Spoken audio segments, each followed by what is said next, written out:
So we will start with today's class.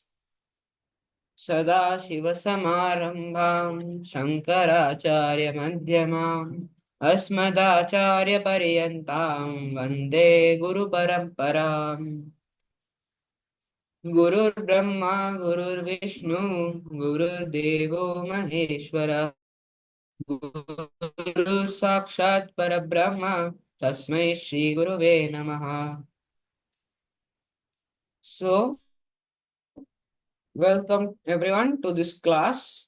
As we will start a class, I want to ask a few questions. If you know the answer, please just raise your hand. Does anyone know which Shatakam and which chapter we are on? No, slightly easy question. I want to see how many people can answer. Yes, Aditi. We're on the second Shatkam, and we will be starting with Vibhuti Yoga, which is the 10th chapter. Nice. Thank you. Now, what will we learn in this chapter? This is for all the old students. Like a brief answer of what we are going to learn.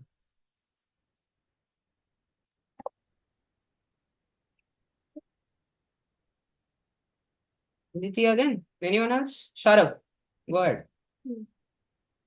Chapter, the 10th chapter, we will learn of the vibhutis of the Lord. Correct. Now, if you people know what is the chapter name and what is its English meaning, well, what is the translation to English? Anyone else who can answer?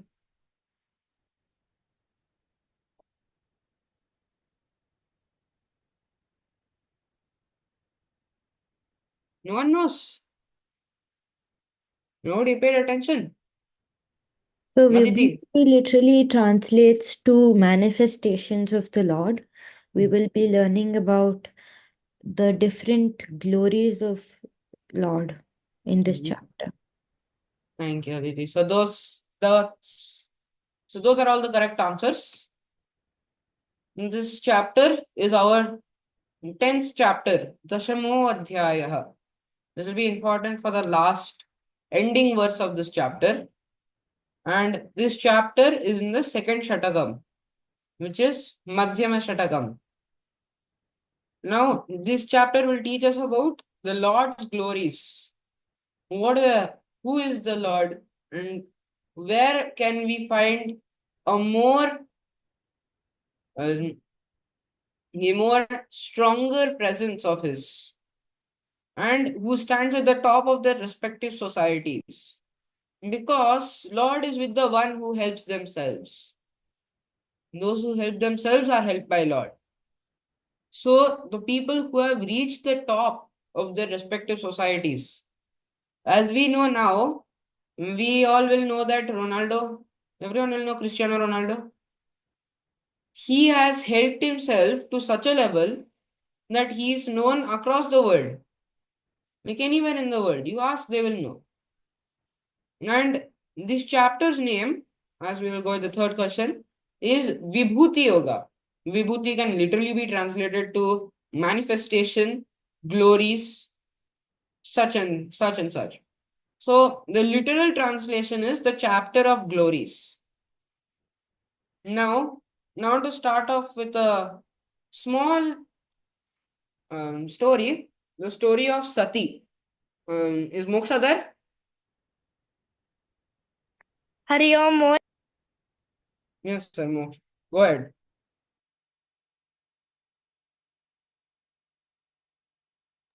Next page.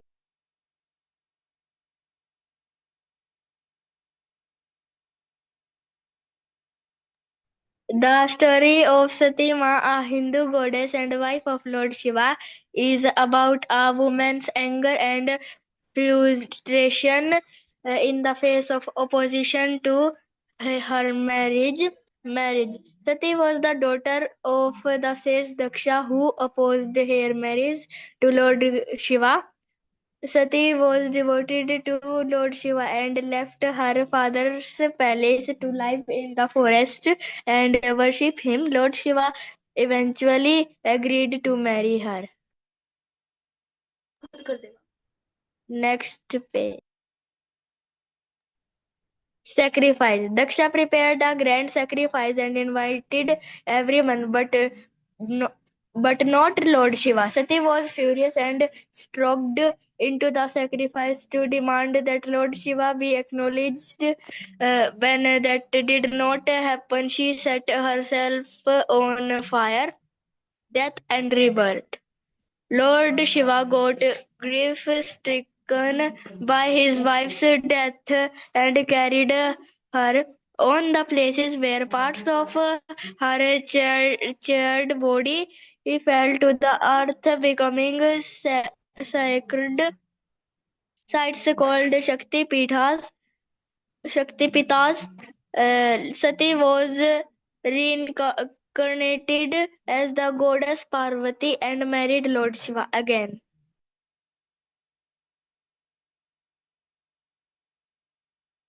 The story of Sati inspired the controversial practice of Sati, where widows would be thrown into their husband's funeral pyre.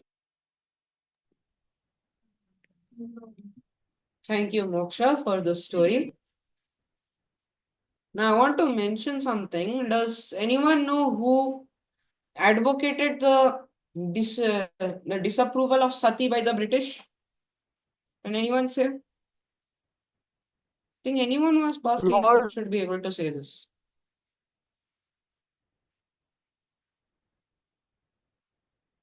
Who condemned the practice of sati?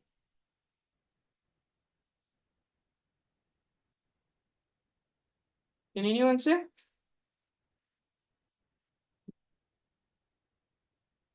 Utsav, I think do you want to say the answer?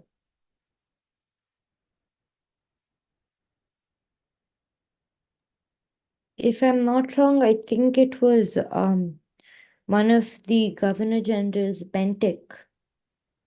Yes, Bentinck was the one who made the law, but can you tell who requested him to make this law where you cannot practice sati no longer? It should be given in every 8th grader's textbook.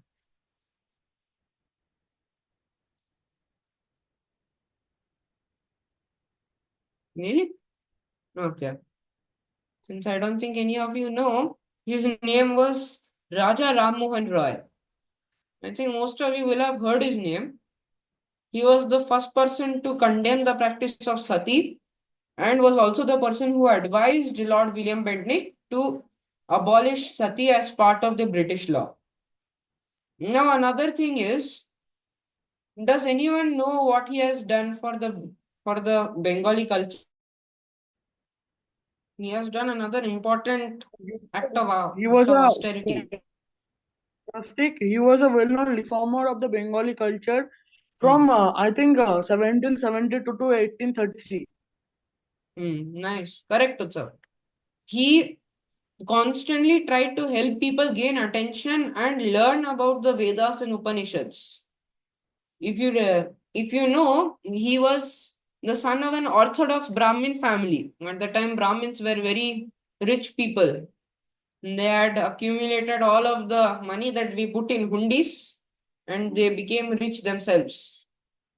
So, using this money, Raja Ram Mohan Roy, once he inherited it, started a business which constantly translated the Vedas and Upanishads into Bengali.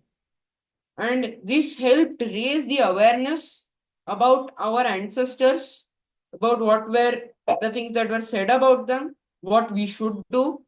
All of these things were mentioned in the Vedas and Upanishads. And people to this day respect Raja Ram Mohan Roy very, very highly in India. So this was one example of a very great person, great personality. He had a huge amount of austerity, fame, charity. He had all of these aspects. This is what made him a societal reformer. And he can also be considered as a vibhuti. If I think you remember at the time, there was two other people. One was Ishwar Chandra Vidyasagar and another one was Swami Vivekananda. Everyone will have heard of Swami Vivekananda. So Swami Vivekananda, Ishwar Chandra Vidyasagar, and Raja Ram Mohan Roy. All three of these people were educated Bengali people who constantly helped the Bengali society. As I just stated, Raja Ram Mohan Roy used to help people by translating the Vedas and Upanishads, which contain everything that we Hindus know to this day. And Ishwar Chandra Vidyasagar advocated for women's rights and women's education. He was the first person to introduce a girls' hostel school, as he had gotten help from Sir Bethune, who was a rich foreigner who had settled down in our Bengal, current West Bengal. And Swami Vivekananda, I think you all know, had advocated for our Hinduism's recognition, and preached that we are all brothers and sisters. We all must not fight against each other, and we must follow what Lord has said in the form of our Vedas and Upanishads. So next, we will go ahead with the first verse of our class, presented by Aditi. Aditi, go ahead. Hari Om everyone. I request everyone to chant after me. Shri Bhagavan Vacha Shri Bhagavan Vacha Bhuya Eva Mahabhaho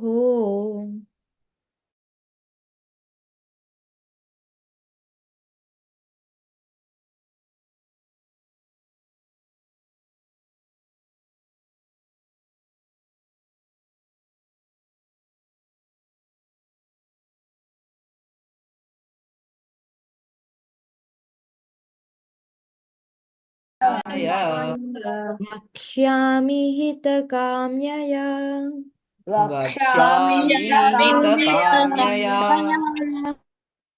The literal translation of this verse is, the Lord said, O Arjuna, once again may you listen to my supreme words, which I, wishing your welfare, shall tell you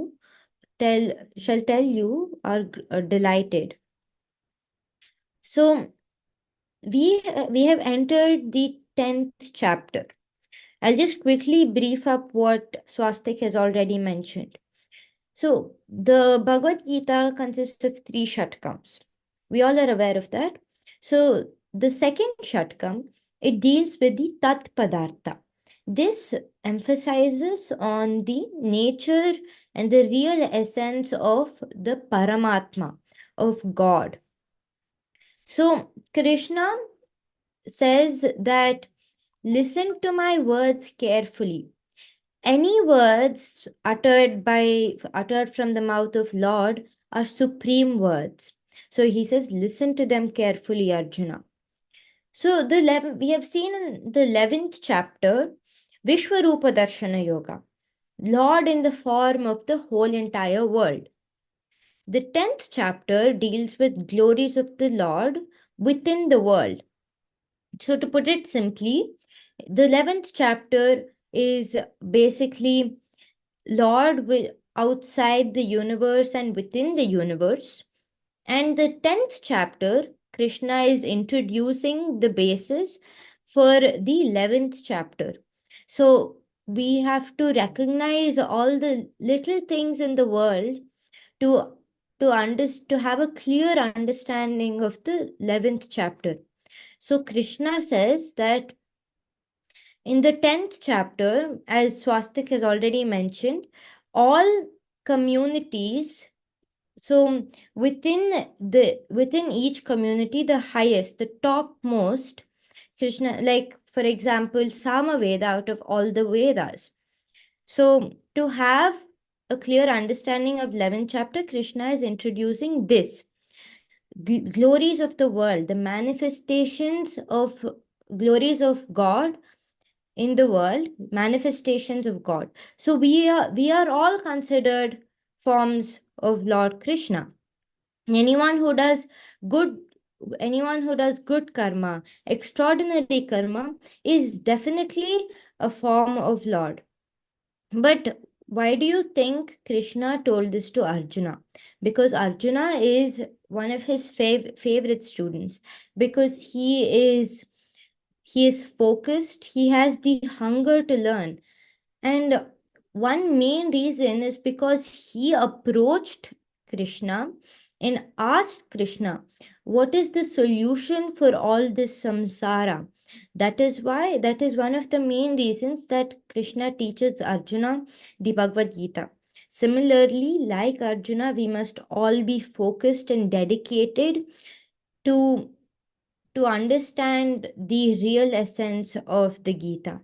I hope you could understand this verse. Thank you. Thank you, Aditi, for the explanation of the verse. Here, we will notice another very specific part of this verse, which has been said over and over by Krishna. Can anyone tell me what that is? Aditi has listed it in this entire area, in this entire slide, but in Sanskrit. Shrinu me, listen to me carefully. Yes. Listen carefully. Tam Shrinu. And she has also very benevolently given us the reason for why we should listen to him. As we know, Vishnu is the one who is before all. He was, he is, and he will always be. This is because we do not have a proper reason for his origin, so we consider him omnipotent. But simply because he goes beyond our levels of understanding. There is a point at which we will understand everything except his origins. We do not know where he came from. We do not know why he is, but we know who he is. He is a Lord of Lords. So I will continue this with verse 10.2.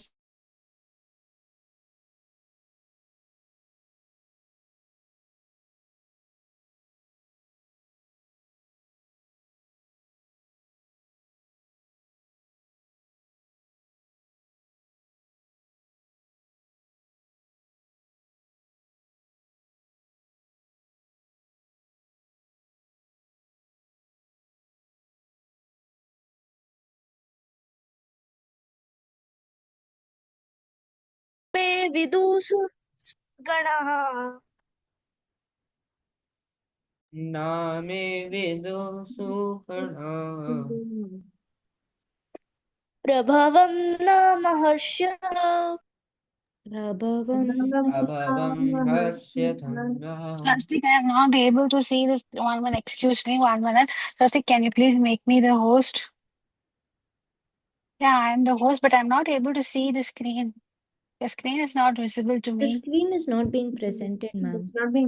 Oh, okay. Mom, I have stopped sharing as I think Ankita My has not screen is sent not her visible. verse. So Okay, fine. Swastik, I can't also see this. Aniket, I am not sharing at the moment.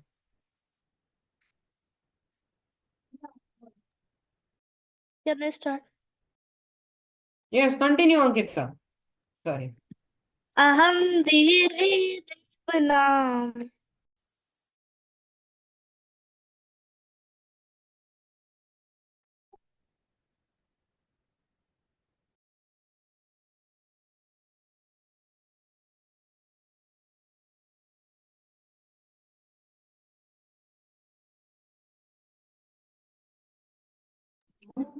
Maharshinam cha sarvasha.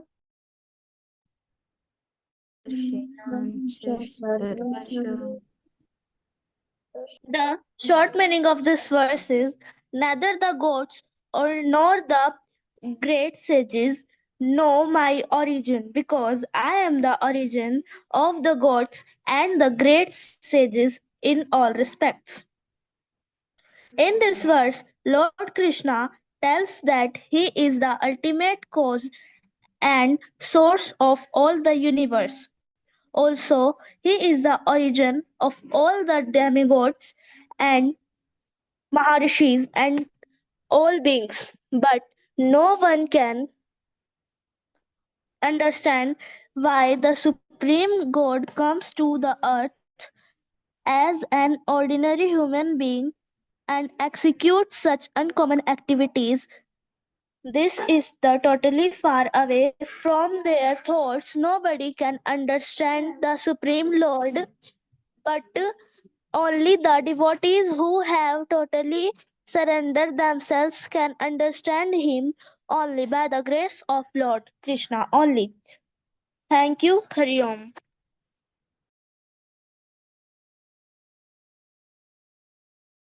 Thank you, Ankita, for that explanation. So the 10.2 verse literally says that neither the gods, who we believe are much, much greater than us, including Shakra, the current Indra, and great sages do not know of my origin. Like I have stated, no one knows why he came into being, why Vishnu came into being. I am the source from which the gods and the great seers come. Now, this area is a bit more specific, and here a bit more of a metaphor comes into play, because he is not literally the source from which they have come. Sure, he is the omnipotent creator, the omnipotent creator, sustainer, and destroyer. Well, not the destroyer, we have a separate deity for that, but it is explained. And we know that he has created all the personalities, as we will later on see. So, from the gods and great seers, which literally means he has created their personalities. It does not mean he has literally created them. He created their personalities. What makes them them? So, now we will continue on with the 10.3 verse. Raghav, are you ready?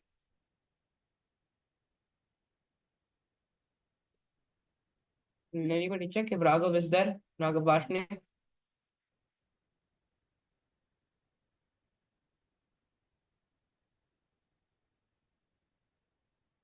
I don't think Raghav is in the class. No swastika. Okay.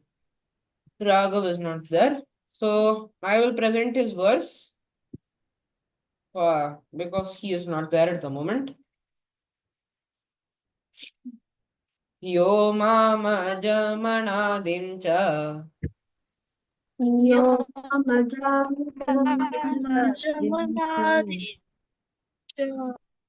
vetti loka maheshwaram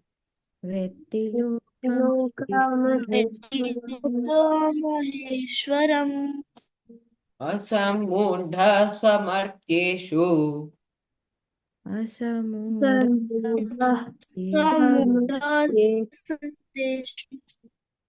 sarva papaihi pramuchyate.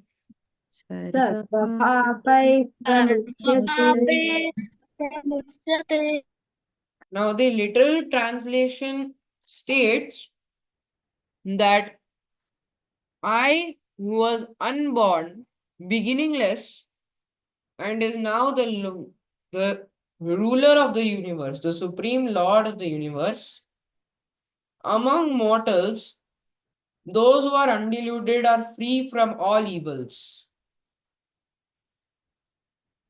As it is said here, those who know me as unborn and beginningless and as the supreme lord of the universe, they among mortals are free from illusion and released from all evils.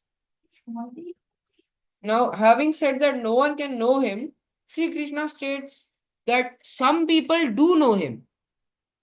This is not contradiction, but much rather he's stating that people who know of his origins, stating that that he is not a normal person. He did not take birth. He is not going to die.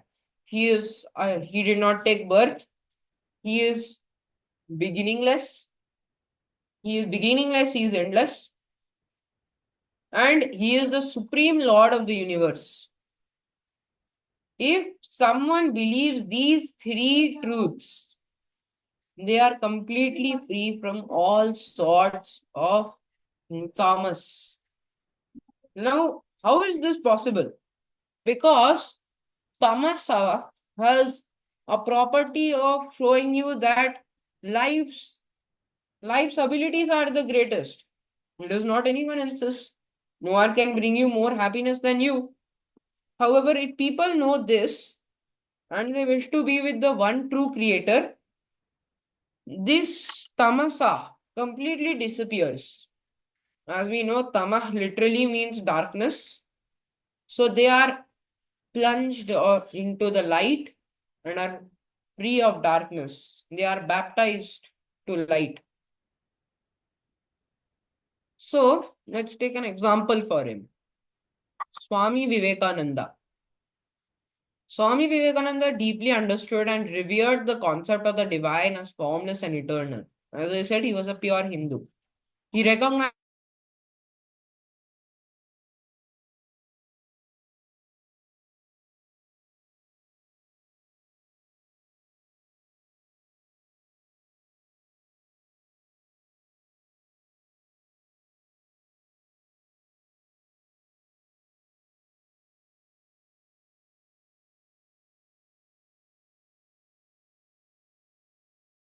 visionary who transcended the material world's illusions and guided others towards spiritual awakening.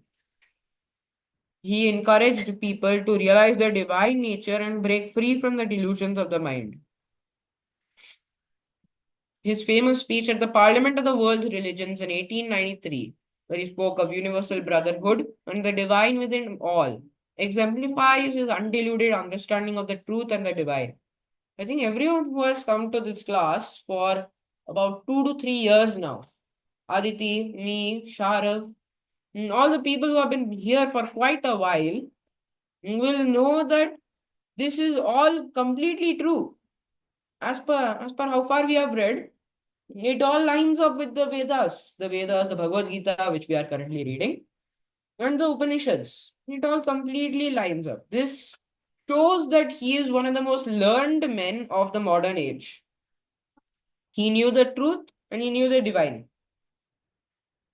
Freed from all sins. Vivekananda's teachings emphasize self-realization and liberation from worldly attachment and sins through spiritual practice, meditation, and service to humanity. He believed that understanding the true nature of God as eternal and beyond all dualities leads to liberation and freedom from the cycle of karma and sin. Now, if we see here, we all know this. We all know this. Everyone who has been here will know this. Vivekananda's teachings and the Bhagavad Gita's teachings both line up completely. And he even tries showing people how to escape this world, how to escape this God-forsaken world. Now here, God as we see him is what is described in Advaita. He is beyond all dualities. He is one, simply one. He is not Dvaita.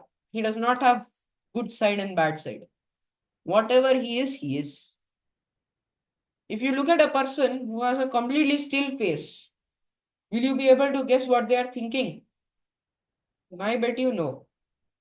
If you look at a person who is sitting down with his teeth gritting around and his hands having their veins flickering around, you'll think that, oh, he is mad. He is gone mad. Definitely. If a person is holding his face with his hand and sitting on a bench, looking down at the ground and thinking, you might think, oh, he is sorrowful. If you look at a person sitting around, very excited, joyful, very hither, you will think that, oh, he is very happy. But God is not like any of these. He is all of them on a medium, on a medium line. He is simply a still face. And so his own life reflected this path of inner transformation. Now, I don't think many of you will know, but Vivekananda was also very learned. He finished college. He finished his, I think, BA. I think BA he finished. He finished BA. He finished MBA also.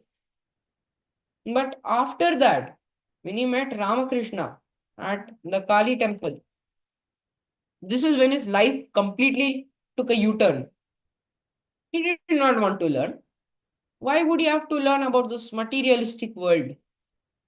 Why did he have to learn this? And that is when he met Swami Ramakrishna Paramahansa. Now, this man was very gifted from the start, though he was very poor. He was very poor. He lived in a gram, a village. When Vivekananda himself went to his place, in his biography, it is stated Ramakrishna and his wife had nothing but a cot and the floor. They used to cook on the ground. And from this path of very poorness, they did not have any materialism. So, as in a few stories of Ramakrishna and Vivekananda, it was literally stated that once Ramakrishna said to Vivekananda, I cannot stand the touch of our money, our currency. I cannot stand the touch of silver. At the time, silver was very much used, gold and silver, because they were not too highly priced. So, Vivekananda wanted to test this. He wanted to see whether he was following the right man or not. So, from outside, he took a rupee, small rupee. He placed it under Ramakrishna's bed. And so, after Ramakrishna finished eating, and he started to go, and he went to his cot to go to sleep.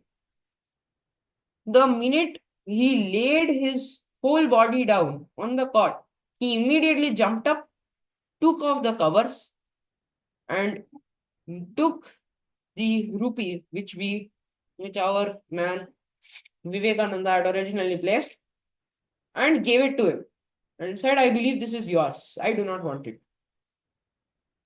This day was when he did not even question Ramakrishna Paramahansa. And because of this, he started the Ramakrishna mission. I think everyone who has visited Calcutta will have by all chances seen our beloved Belur Mat. I think Utsav, you have seen the Belur Mat, right? Yes, so many times at the time. Dakshineshwar also I have gone. Good. These are all important places because of these two men, Vivekananda and Ramakrishna. So let us go ahead with the next verse. I will be presenting verse 10.4 given to you by me. I'll first request everyone to chant after me. Buddhirjnanam sammoha Buddhi ज्ञानम् असम्मोहः Shama satyam damah shamaha Shama सत्यं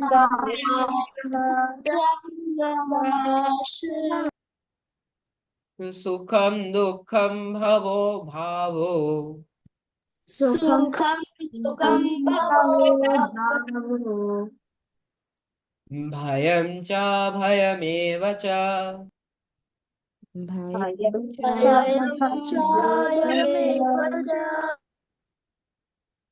Thank you, everyone.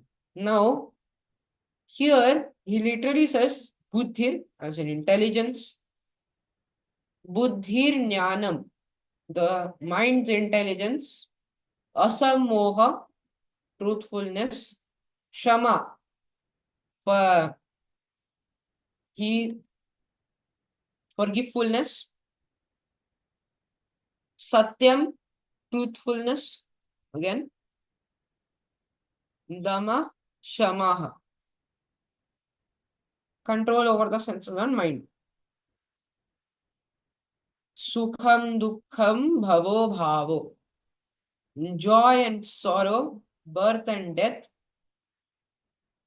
cha bhayam eva cha.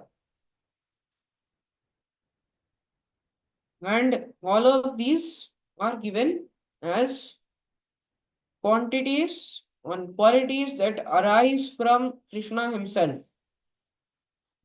Now, in this verse, he states that he himself is the source of all emotions of human nature. He, as per our explanation, has generated benevolent qualities such as intelligence, control over the senses and mind, truthfulness, fame, austerity, contentment, and among many others. As much as he generated benevolent qualities, he generated two account malicious qualities such as infamy, sorrow, death, fear, violence, and among many others. He also generated contrasting good and bad qualities like joy, happiness, and sorrow, sadness, fear, and courage, youth, a young age, young aged people, and senility. Senility means old age, just for the people who do not know. And violence and non-violence. Now, I'll give one example. I think everyone who has sifted through our Indian history before 1947, let's say until from 1900s to 1947, we'll find two main names. One, our current father of the nation, Mahatma Mohandas Karamchand Gandhi. The other man, who, if we actually look at records instead of our what we believe, was the man who militarily and politically killed off the British after his death and his three commanders' deaths, and after the Azad Hind Fauj's breakdown. Netaji Subhash Chandra Bose. They were always two sides of the same coin. I'll give more examples in this. Netaji Subhash Chandra Bose believed in fighting fire with fire, which is violence. And the Mahatma said that ahimsa can change anything and everything. This was non-violence. If we actually look at the ages of Subhash Chandra Bose and Mohandas Karamchand Gandhi, we will see that Bose died when he was 48. This is not too bad. He died in 1945. Whereas Gandhi, he died when he was 78 in 1948. Gandhi represented senility and our Netaji Subhash Chandra Bose represented youth. He died before, I believe he had a child in Germany, Netaji Subhash Chandra Bose, while Gandhiji had 4 children here in India, as per the records. Now, there are also more that I have not listed. Netaji came from a rich household, whereas Mahatma Gandhi, he had only one book in his entire life. One book outside of studies. And this book was a book about our Shravana Kumar. I think some people will know the story of Shravana Kumar. Can anyone say the story of Shravan Kumar?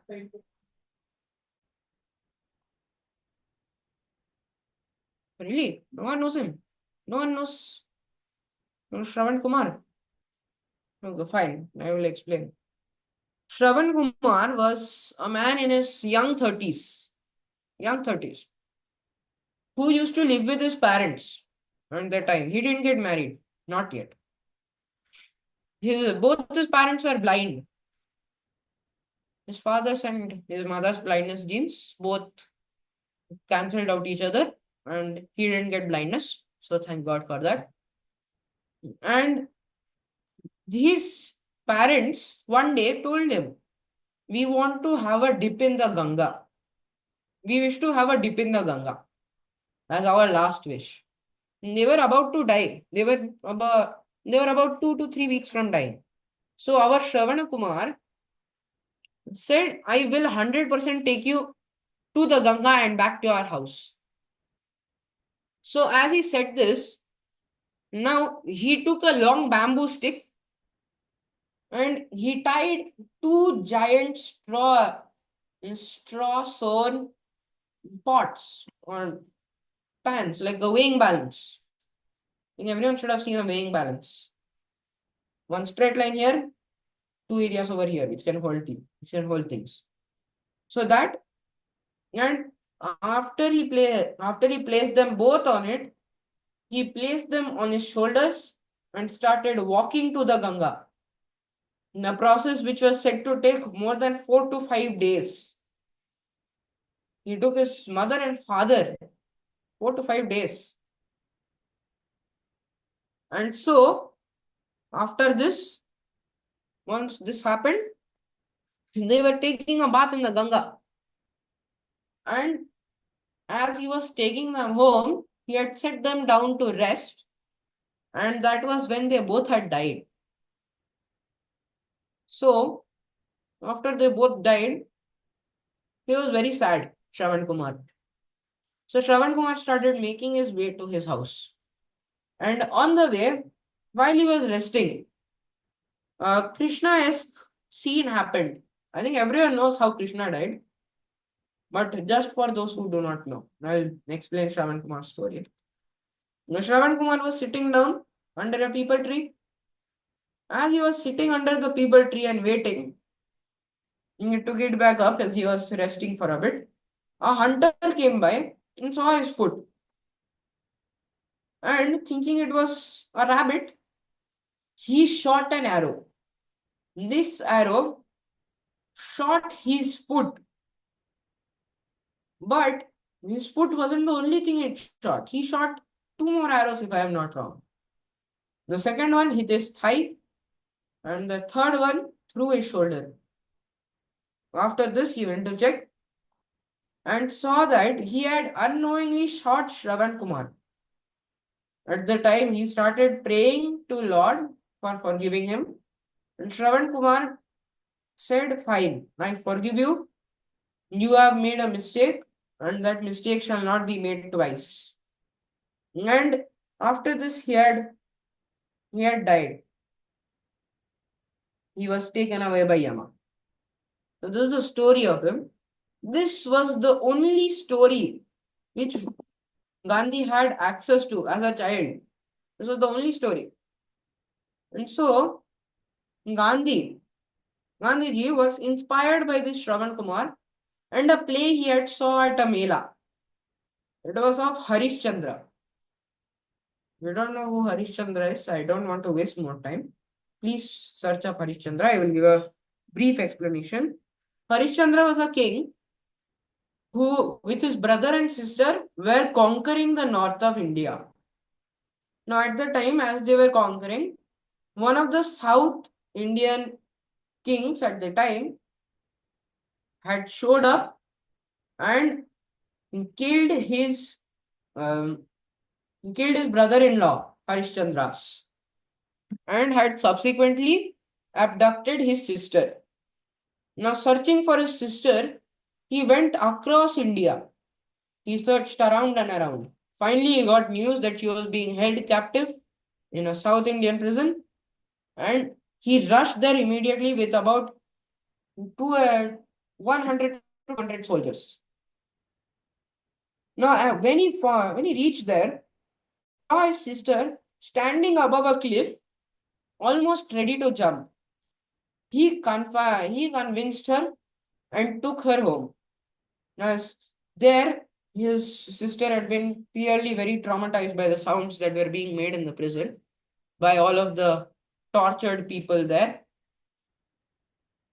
So after this, he continues to rule. And he creates a very fine area. And so, one day, there's another story with him. He decides to hold a talent show for all of the religious people. This he held, and there was a Chinese man who had come. I have forgotten his name. I will recheck. And he had somehow unknowingly reached first place by himself. They were all ranked by Harishchandra himself, based on what they knew about their ethnicity, what they knew about their religion. So after this, he started giving out participation awards. There were so many people that the royal treasury finished before they could reach the last three people. And for the last three people, Harishchandra himself, gave his necklace, his golden necklace, to one of the participants. He gave the gold the gold bangles and the gold bangles on his feet and arms to another. And to the third, he gave his clothes. And after this, he chose to take on ascetic wear. Just a normal dhoti and a normal cloth going around his body. And he wore this, and he was able to give everyone what they were worth. So these were the only two stories that were related to Gandhi. So Gandhi was inspired by this. Subhash Chandra Bose, on the other hand, was inspired by how cruel the British were. At the time, he was 21 years old. He went to give the UPSC exam at the time, which allowed you to get chosen for the Indian Council, which gave the Viceroy ideas. He went for this exam, which people who studied for 2 years straight could not do anything about. He studied for 6 months and he got 4th place, which is on itself a very difficult thing to do, considering that he studied for only 6 months. Then he was offered a place in the Indian Council, but he rejected them. Why? Because at that time, he had realized what was the state of India, of where he was from, and he didn't want to torture his very own people. So he declined their offer, went to India again, participated in the Indian National Congress elections, and on getting elected, he stayed for 1 to 2 years, even though he was opposed by Gandhiji, who wasn't directly participating but had suggested a person. Later on, the British police who were in charge of the Indian areas went to search his house, Netaji's house. They searched him. They found anti-British propaganda. They put him in house jail. Despite this, he took his car, went to our current Afghanistan. From there, took a car, reached, I think, until modern day Kazakhstan. And after that, walked all the way to Moscow. He reached Moscow. He was rejected by Stalin at the time. So then, after that, he took a train to Japan, to our Germany. There he met Adolf Hitler. But Adolf Hitler said he would not give him anything. Then he went from there by boat, by an Italian torpedo, got picked up near Madagascar, modern day Madagascar, and went to Japan. Stayed there, went to Singapore again, this time with all of the Indians who were captured in Singapore, battled the British away, and after that went to our northeastern area, I think modern day Arunachal Pradesh, fought with the British there. Even though he lost, it is fine. Then he started raising propaganda for the Indians to revolt. And even after he died, he had a presence. His 3 commanders. When these three people were sentenced to death by public execution, his spirit was reborn. And after this, all of the people of India started revolting. Who knows what had gotten into them? This was actually confirmed by one of India. I believe Lord Mountbatten, as he had come later in 1941 or 51 to meet India, the West Bengal area, more specifically. He even confirmed this. So these two were very, very strong, but they were both pictures, perfect pictures of what vibhutis are in society, which is what we are focusing on in this chapter. So thank you all. I have taken up too much time by myself. Special thanks to Sachin sir for giving me this verse. Hari Om. Now we will go with the final verse for today. Sharaf, are you ready? If you are Yes, ready, sir. go ahead. Next one. Hari Om everyone. Today I'll be explaining the verse 10.5.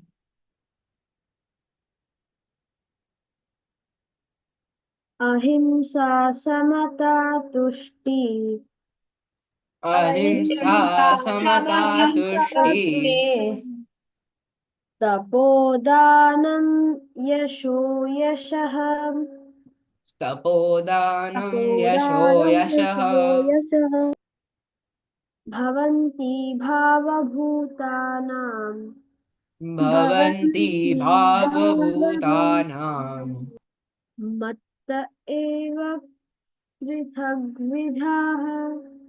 matta eva prithag vidhaha. Next slide, please. The literal meaning of this verse is non-violence, equanimity, satisfaction, austerity, charity, fame, and infamy. All these various qualities and living beings are created by me alone. Next slide. So this is a continuation of the previous verse, and it tells that he has created all these emotions and more. These feelings are what has made are what we feel right now, feelings, and the reason we experience life as we do now, with happiness, with sorrow, with charity, with fame, with infamy, all of these. And not just our feelings, he has created us too. This shows the aspect of the creator. These are just examples of what he has created and what he truly is. Like this example, this chapter will show much more examples of the Lord. Hari Om. Thank you, Sharaf. Now, this is the end with our class. I will chant. Please chant after me. Om Purnamada Purnamidam Purnat Purnamudachyate Purnasya Purnamadaya Purnamevavashishyate. Om Shanti Shanti Shanti Hari Om Satgurubhyo Namaha.